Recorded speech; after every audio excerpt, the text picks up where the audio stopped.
Good morning students, welcome in online class 7th class.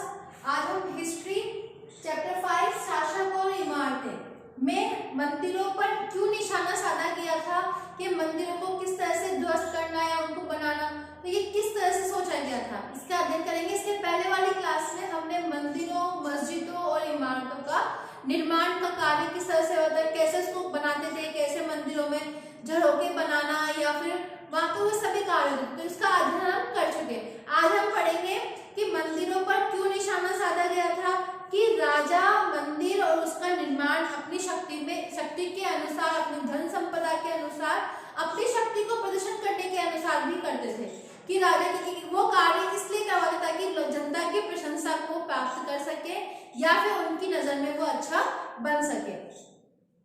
राजा मंदिरों का निर्माण अपनी शक्ति, धन संपदा और ईश्वर के प्रति निष्ठा के प्रदर्शन हेतु भी करते थे।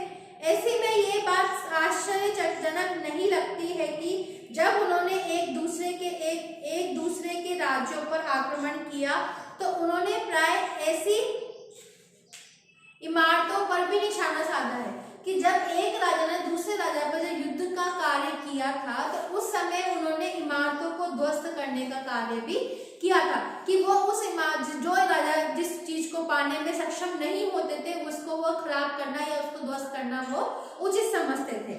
9वीं शताब्दी में आरंभ में जब पांड्यान राजा श्रीवल्लभ ने श्रीलंका पर आक्रमण कर राजा सेन प्रथम को पराजित किया था, कि श्रीलंका के राजा ने जब राजा सेन को श्रीलंका पर आक्रमण कर वहां के राजा सेन ने प्रथम को उन्होंने हराया था, तो उसके विषय में बौद्ध भिक्षु वो इतिहासकार धम्मकीर्ति ने लिखा है कि सारी बहुमूल्य चीजें वो ले गया, कि उस राजा के पास में जितनी भी अगर कोई बहुमूल्य चीजें हुआ करती थी वो समस्त चीजों को वो अपने साथ में ले गया।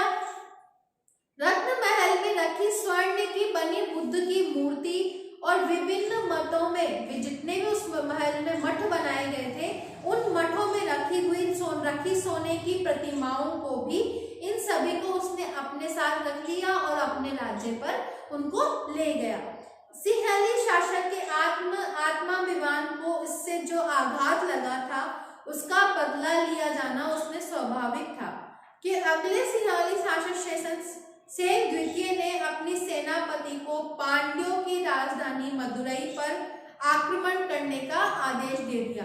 कि प्रथम युद्ध में जब वो पराजित हुआ था तो जब वो सब चीजों को अपने साथ में ले गया तो उससे उसको बहुत आघात पहुंचा, उसको लगा कि ये गलत है, तो उसने दोबारा उनके ऊपर आक्रमण करने का निश्चय किया और उन्होंने उसके गढ़ पर चढ़ाई करने का आदेश दिया। बौद्ध इतिहासकार ने लिखा है कि इस अभियान में बुद्ध की स्वर्ण मूर्ति को ढूंढ निकालने और उसे वापस लाने के हेतु महत्वपूर्ण प्रयास भी किए गए थे। उसका उद्देश्य था कि मुझे जो बुद्ध की मेरी जो प्रतिमाएं थी उन प्रतिमाओं को जब वो चोर के ले गया था तो उसे वापस लाना मेरा प्रथम उद्देश्य है। इसी तरह 11वीं शताब्दी के आरंभ में जब चोल राजा राजेंद्र प्रथम ने अपनी राजधानी में शिव मंदिर का निर्माण करवाया था तो उसे पराजित शासकों से जब्त की गई उत्कृष्ट प्रतिमाओं से इसे भर दिया। कि जब उसने शिव मंदिर का निर्माण कराया तो जिस तरह से उसने दूसरे राजाओं या दूसरे राज्य पर आक्रमण किया था वहां से जो भी चीजें उसने इकट्ठी की थी उन सभी को उसने उस मंदिर में भर दिया था। एक अधूरी सूची जो निम्न सूची सम्मिलित थी: चालुक्यों से प्राप्त सूर्य पीठिका, एक गणेश मूर्ति, दुर्गा की कई प्रतिमाएं, पूर्वी चालुक्य से प्राप्त एक नंदी मूर्ति, उड़ीसा से कलिंगों से प्राप्त भैरव या भैरवी का एक प्रतिमा और बंगाल के पालों से प्राप्त काली की मूर्ति भी फेमस थी जो उन्होंने अपने उस मंदिर में निर्माण कार्य में लगवाई थी।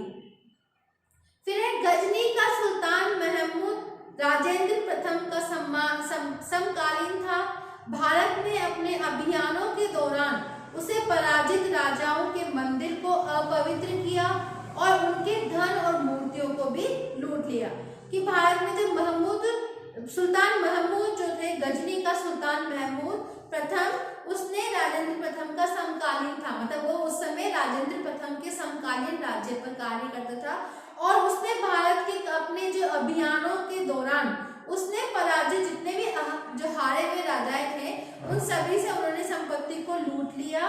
और उस समय सुल्तान महमूद कोई महत्वपूर्ण शासक नहीं था, लेकिन मंदिरों को नष्ट करके, खास तौर से सोमनाथ का मंदिर, उसने एक महान इस्लामी योद्धा के रूप में श्रेय प्राप्त करने का प्रयास किया। और मध्ययुगीन राजनीतिक संस्कृति में ज्यादातर शासक अपने राजनीतिक बल और सैनिक सफलता का प्रदर्शन पराजित शासकों के उपासना स्थलों पर आक्रमण कर उन्हें लूट सकते थे। कि ये इतना शक्तिशाली नहीं था, फिर भी इसने दूसरे राजाओं के मतलब आस्था के ऊपर चोट करी उसने, कि वो उन मूर्तियों को चुराकर अपने अंदर ले लेता था। ठीक है, यहाँ तक आपको समझ में आया।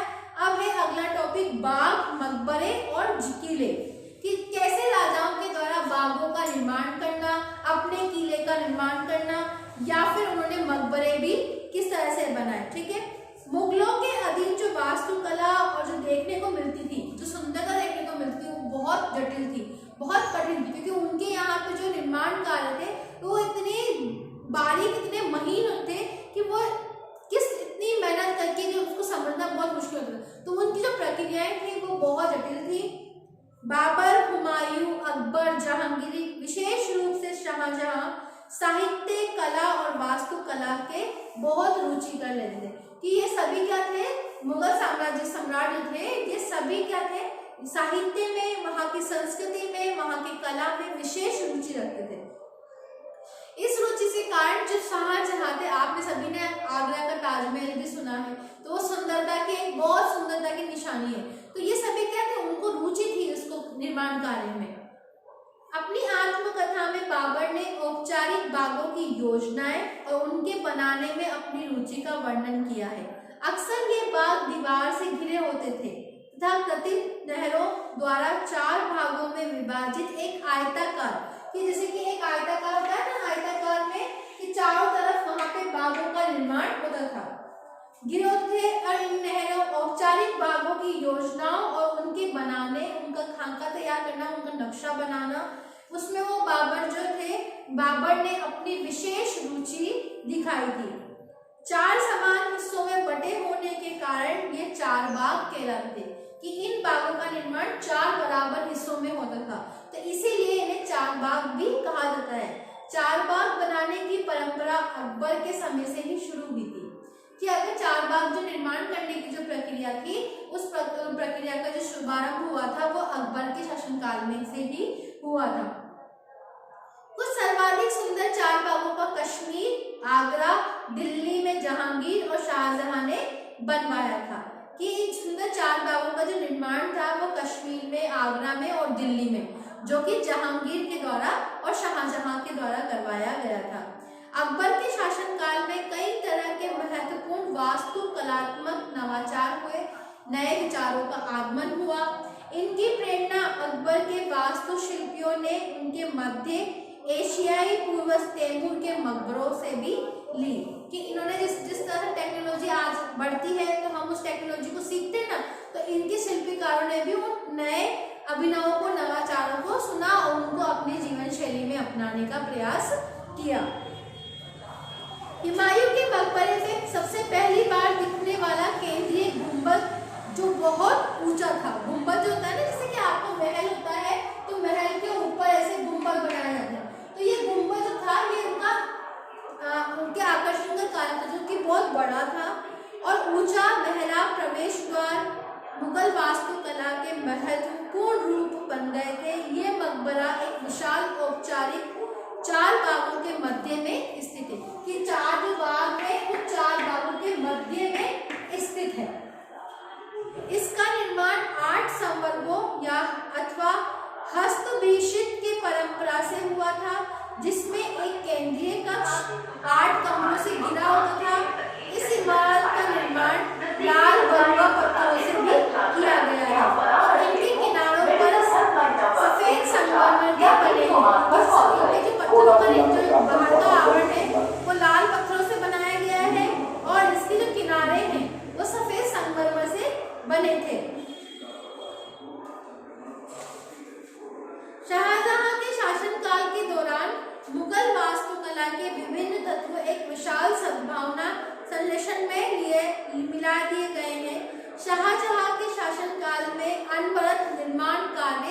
चलते ही रहे। कि शाहजहां के शासनकाल में उसने बहुत वस्तुओं का, बहुत नहरों का, तालाबों का, इनका बहुत निर्माण कार्य उसके द्वारा चलता ही रहा। विशेष रूप से आगरा और दिल्ली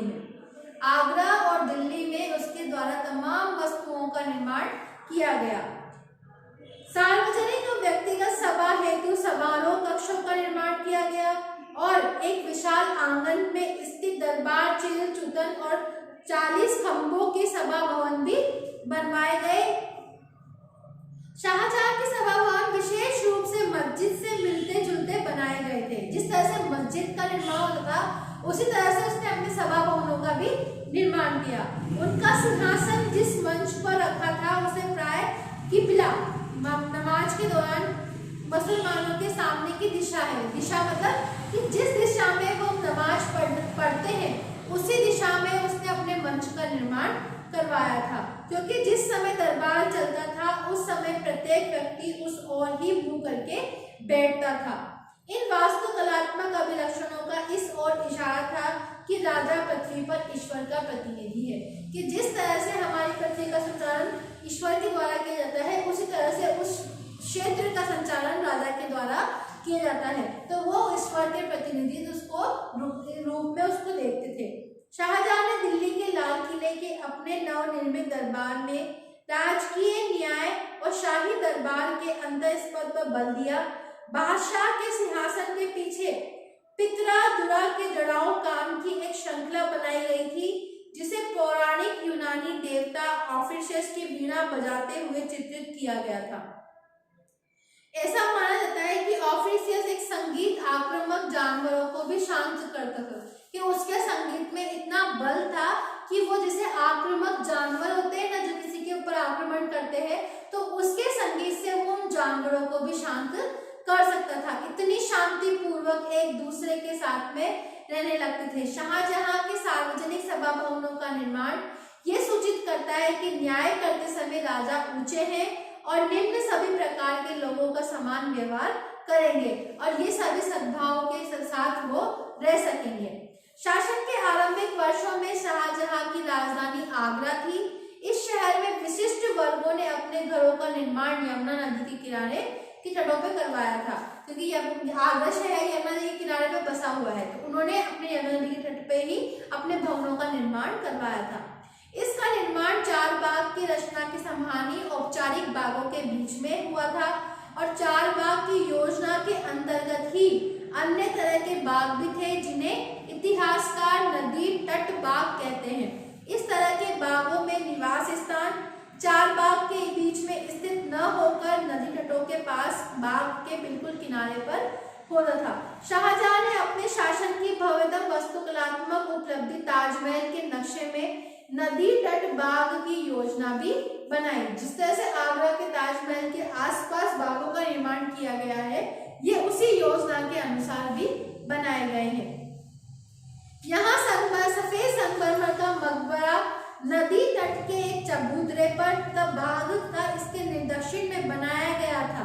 नदी की पर सभी अभिजातों की पहुंच पर नियंत्रण हेतु शाहजहां ने इसके वास्तुकलात्मक रूप को भी विकसित किया और दिल्ली में शाहजहानाबाद में उसने जो एक नया शहर निर्मित करवाया उसमें उसने शाही महल नदी पर स्थित था। केवल विशिष्ट कला प्राप्त अभिजात जैसे छोटे राशि कोई नदी के किनारे उसने पहुंचाया और इन सभी को घरों का निर्माण उसने यमुना नदी के किनारे पर किया। ठीक है, यह आपका टॉपिक क्लियर है, आपको समझ में आ गया। अब अगली क्लास में हम पढ़ेंगे कि क्षेत्र और साम्राज्य का विस्तार किस तरह से हुआ। ठीक है, thank you, have a nice day.